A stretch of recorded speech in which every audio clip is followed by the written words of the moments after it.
Let's get this party started.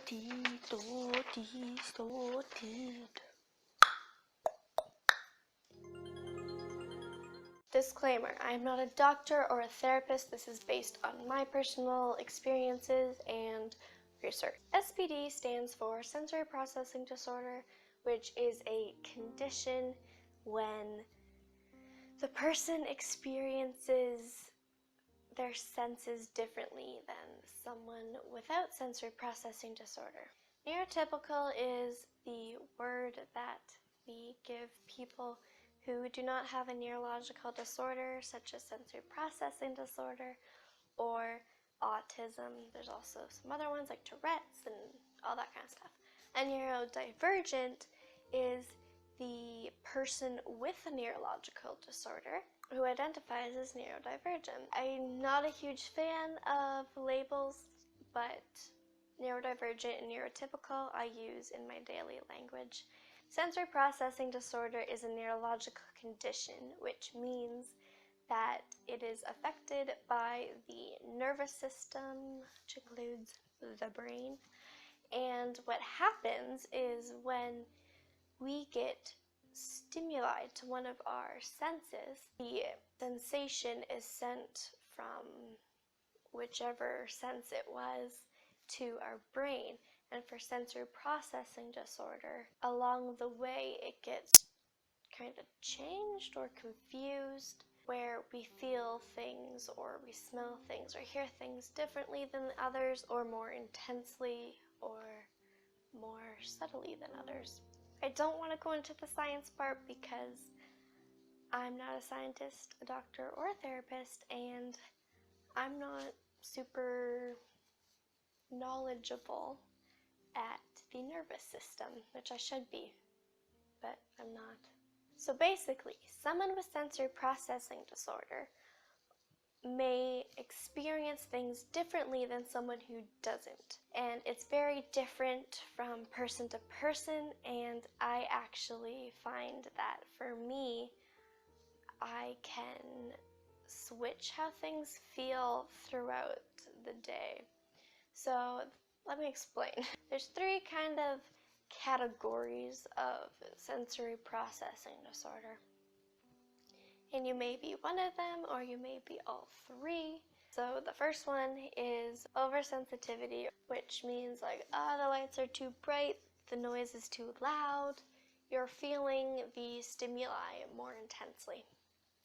Under-responsive, basically like when you touch something, you can't feel it. You don't feel things as much as other people who don't have sensory processing disorder.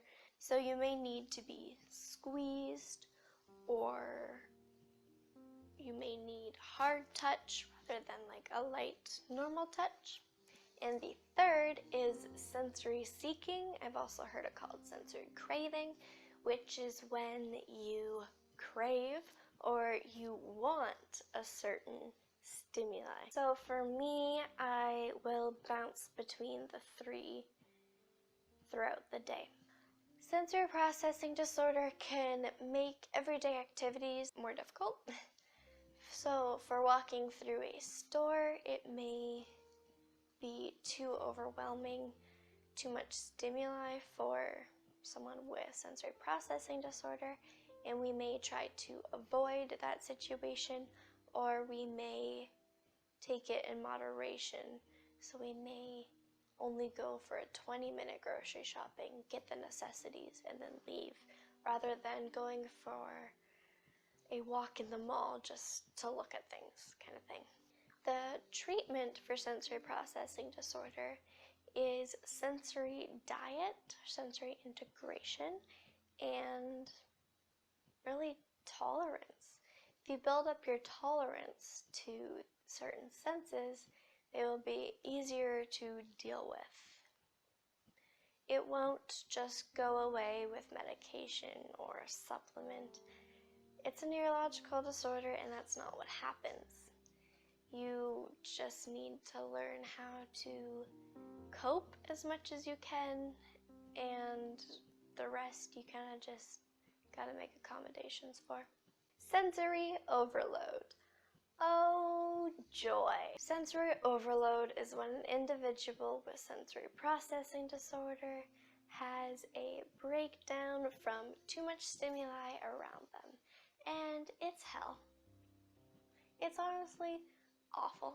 So when someone with sensory processing disorder or sensory problems within autism, when they have too much going on around them, the lights are too bright, the noises are too loud, there's a texture they don't like, it gets overwhelming, and to the point where we freak out, break down, a meltdown, and this is referred to as sensory overload. Sensory overload to me feels like a panic attack, but it's different.